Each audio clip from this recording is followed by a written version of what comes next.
te lava mai mei fo'ui, havelu loto, eua te mokolo matua. Koe neo matua, ko la tai maumi te mo sela vai lala. Koe ne tau moa ki ka hau ke te hoko ko hawhai ako. Na te ala ki higifo koe uhinga e ne kau mai ke polo kalama e whiawhini. Koe ne whia vahe atu e ne tare ni ti mo e community tōngā. Mo whakaroto lahi ki he tō tupu tōngā. Ai maho inga mo e sai ka pito hono ngawe aki ai mea rea koe violin. Koe whasi tēne whahauko te whiawhini.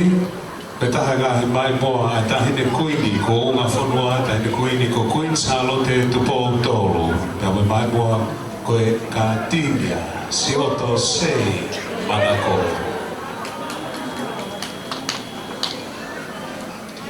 Koe lava pe ai category koe ni hoi ki koe kāinga. We have some giveaways. We have two Mate Mātoka t-shirts from Nasita. And we have two questions here. Koe whehui ulu aki. What is the new address of Henderson Cars? And the second one, koe hai toa sila ai whare koloa o Nasita Production. Whaani e ua tato tōmi ke motui ki he tau koe ne Mate Mātoka mo New Zealand Kiwis. Te motui motolu ki te ile ka kaime ko whea a Jason Tamalolo.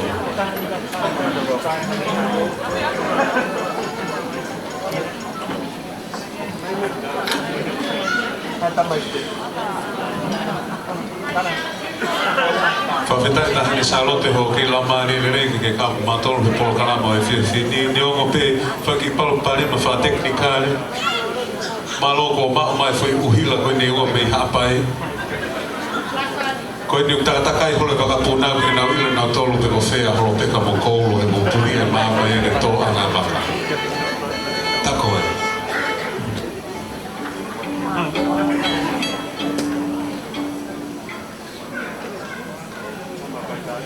Kāinga mō te paspasi mai, ala ki huri ko aku mai ana.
see my